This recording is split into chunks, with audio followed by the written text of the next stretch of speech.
Hello everyone, this is My Two Cents. Welcome back to my channel. I know I've been absent for about a week. Reason being, I was having trouble deciding what exactly I wanted to talk about next. We've talked ad nauseum about the Federal Reserve and the money printers go burr and what's coming for the economy. I think I've said all I have to say on that. As far as current events go, there wasn't a lot that really interested me, to be honest. But something recently happened that I just cannot resist but to talk about. And of course, it involves everyone's favorite Democratic darling, Alexandria Ocasio-Cortez. But before we get to that, I want to say thank you to the Dark Conservatarian for sponsoring this stream and give him a shout out here. Everybody please go ahead and subscribe to his channel. Both his main channel and his entertainment channel, which are linked below. But here is a quick pitch for the Dark Conservatarian. Again, thank you to him for sponsoring this stream. I'd like to thank My Two Cents for allowing me the opportunity on his channel. Hello everybody, it is the Dark Conservatarian, and I'd like to thank My Two Cents for allowing me the opportunity on his channel to promote my second channel, Dark Con Entertainment. Here I do gaming streams, gaming highlights, hangout streams, response streams, showcases of my comic project, and the occasional movie review. If this is something that interests you, then I highly welcome you to come check it out. I highly recommend starting off with my Ratchet & Clank movie review, mind the off-balance audio that just recently got unblocked from the copyright block it had originally, and so now it's hurting in the algorithm. Also, for all of you who have already checked out my main channel and subscribed, be sure to check that you're still subbed, because it's suspected and even proven that YouTube is automatically unsubscribing people from my main channel without them knowing. Hope to see you all later, and God bless.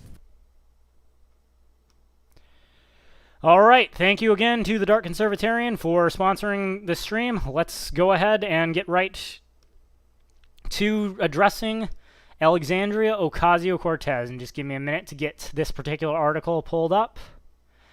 So here we have from the UK Independent. This title is just priceless. Right-wing blogger launches GoFundMe for AOC's Puerto Rico grandmother in latest personal attack. Just to give everyone a heads up to what we're talking about, basically, the gist of it is this. AOC complained on Twitter that Donald Trump blocked federal aid to Puerto Rico, which meant that her grandmother, who lives there, couldn't fix her house. Conservative blogger and host of Daily Wire, one of the hosts at the Daily Wire, Matt Walsh, responded by launching a GoFundMe to assist AOC's grandmother. It raised more than $100,000. And AOC and others on the left, including the UK Independent, called this a personal attack.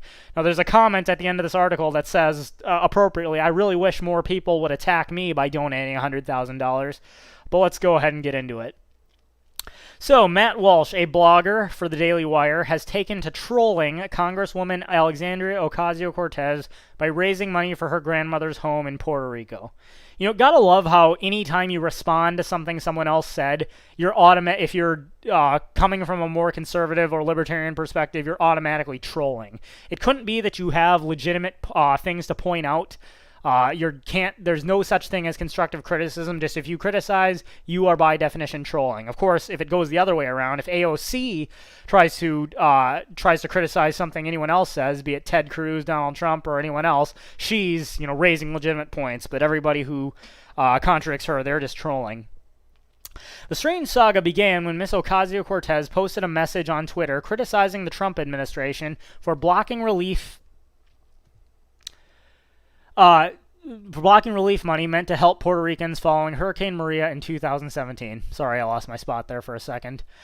Donald Trump used the hurricane as a photo op during his administration, famously tossing rolls of paper towels like he was shooting basketballs into a crowd of Puerto Ricans who had gathered after the storm. To illustrate the ongoing struggles Puerto Ricans face, she shared an image of her grandmother's home in Puerto Rico, which she said she had recently visited. The photos showed drooping ceiling slats and buckets lined up on the tile floor, presumably meant to catch water from the dripping ceiling.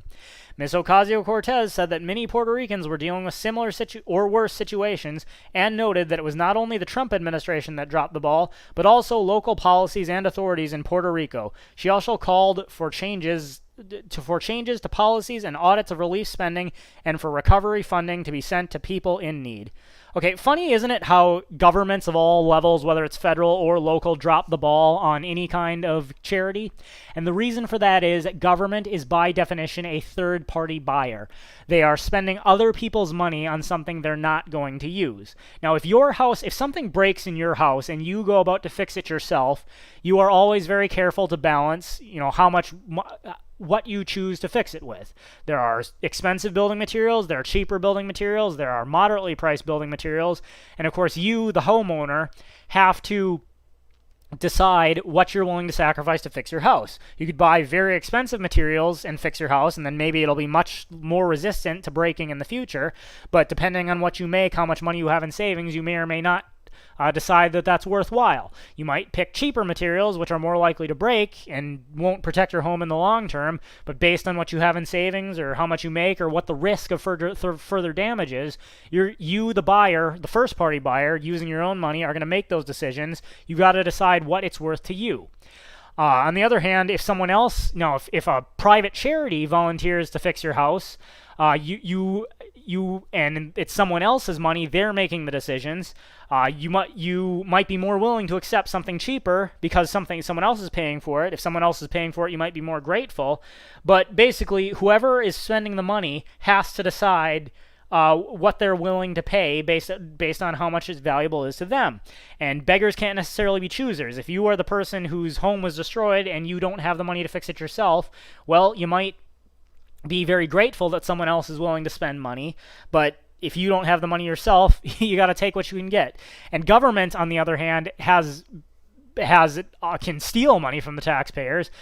They basically hold guns to other people's heads, take money from them, keep some for themselves, and then they decide how much money needs to go towards fixing something. But inevitably, no matter what, there's always a limited pool of resources. Money that's put toward fixing homes in Puerto Rico is money that's not put towards fixing homes in California or Texas or in some other foreign country. Basically, if you are spending your own money to fix your own home, you get to decide how much money goes into fixing it. If someone else volunteers money to fix your home, you and that person have to jointly decide what needs to get fixed. But if government is just stealing money and then deciding what needs to be fixed, they basically arbitrarily get to decide, and it's unlikely that any real cost value analysis is going to go into that. So, and it makes perfect sense then that when government is stealing money, keeping some for themselves, and deciding what to fix it on, certain people are going to get way more money than they need. Other people's needs are going to go unmet. And this is, of course, the economic calculation problem that exists with government. Government cannot accurately predict how much money should go towards this or go towards that, because they are not actually using what the money is going towards. But I digress. Let's continue. She also noted that her grandmother was fine and had somewhere else she could stay while repairs were underway at her home. And for the record, my abuela is doing okay. It's not about us, but about what's happening to Puerto Ricans across the island, she wrote. She had a place to go and be cared for, but what about thousands of people who don't? Well, Matt Walsh appropriately points out, Alexandria Ocasio-Cortez lives in a luxury high-rise apartment in D.C. with a Peloton gym and a number of other amenities that have already been pointed out. She makes roughly $180,000 a year as a congresswoman. Why didn't she offer to fix her abuela's home? But he also pointed something else. If government has dropped the ball, if local governments has dropped the ball, anything government can do, the private sector can do better. In other words, if there are people in need, private citizens voluntarily donating their own money can probably do this much more efficiently than a bureaucratic government that's taking a huge cut of everything it brings in. So to point this out, he goes ahead and starts a GoFundMe to help Alexandria Ocasio-Cortez's grandmother. Of course, according to what does the Independent say about this? Mr. Walsh, seeing an opportunity to attack Miss Ocasio-Cortez, a perennial target for conservatives, said it was shameful that you live in luxury while allowing your own grandmother to suffer in these squalid conditions.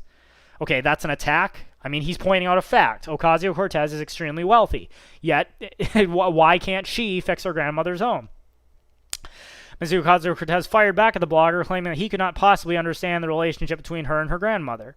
Well, maybe you don't even have a concept for the role of a first-gen, firstborn daughters play in their families. My abuela is okay, but instead of only caring for mine and letting others suffer, I'm calling attention to systemic injustice you seem totally fine with in having a U.S. colony.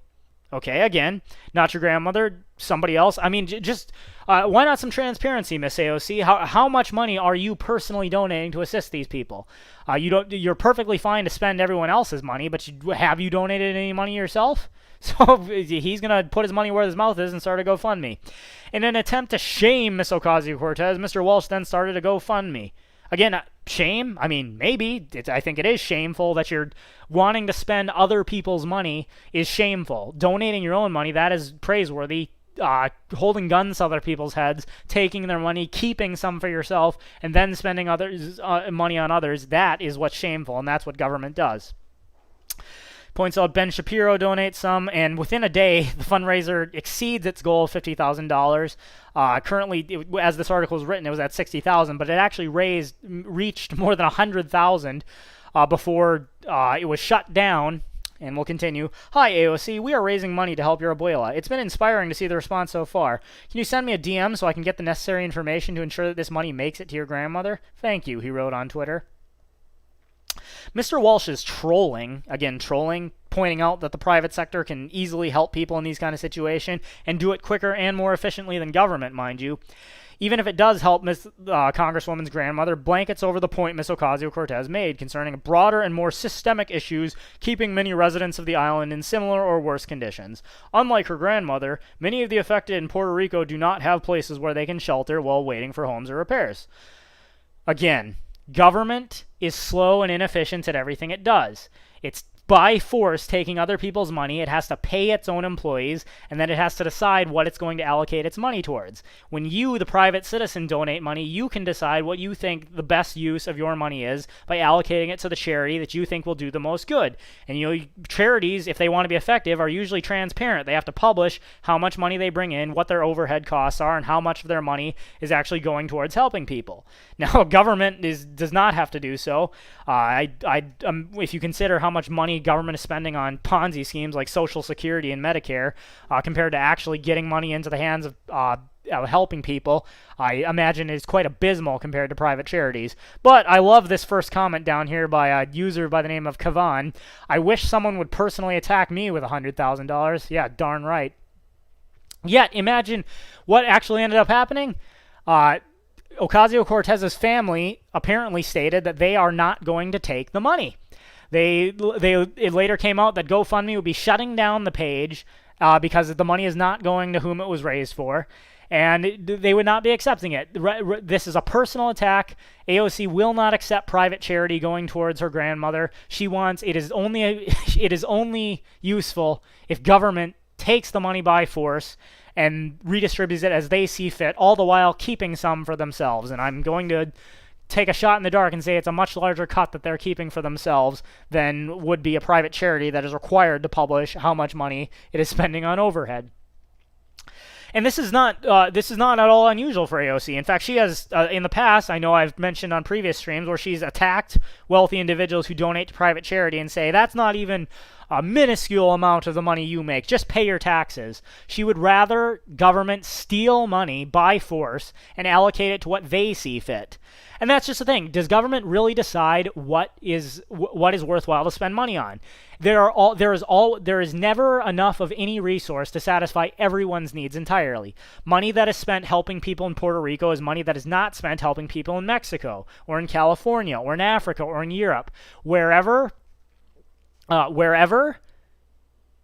you go in the world, there are people in need, and there will never be enough of any resource to satisfy all their needs entirely. The only people who can effectively decide what is really a need are the individuals who have a limited pool of resources, that they decide what is for themselves, how much money is worth putting towards what. When government puts money towards things, inevitably you're going to have people in Puerto Rico, like AOC's grandmother or AOC herself, who get luxury mansions built with tax dollars, while other people don't get anything at all. And J.C. Armitage says here, if government is the people, according to statists like AOC, then what's so wrong with accepting money from other people? Good question. Now, and again, all the while, AOC is accepting more than $180,000 a month, or a year, I believe $180,000 a year or something like that is the congressional. You know what? I don't remember off the top of my head. I'm going to quick look up here. What is the standard congressional salary? Let me get on Google.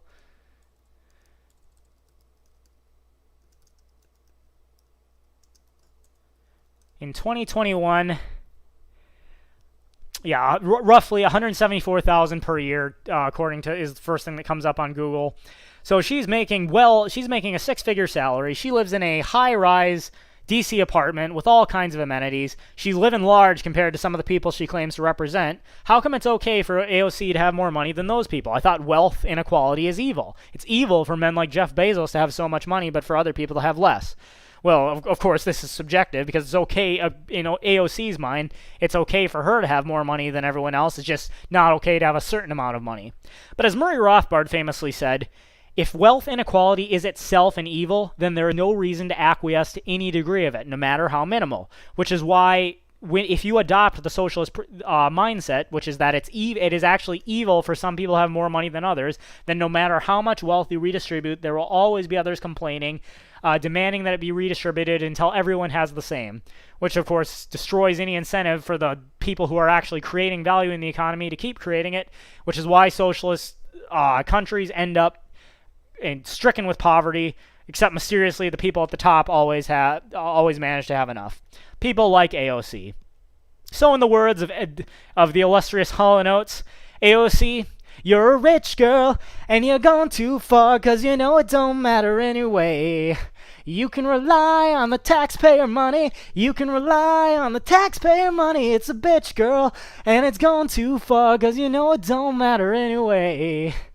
And say money, money won't get you too far, get you too far. Thank you very much. AOC is an idiot, proves herself yet again, and as always, that is my 2 cents. Take it for what it's worth.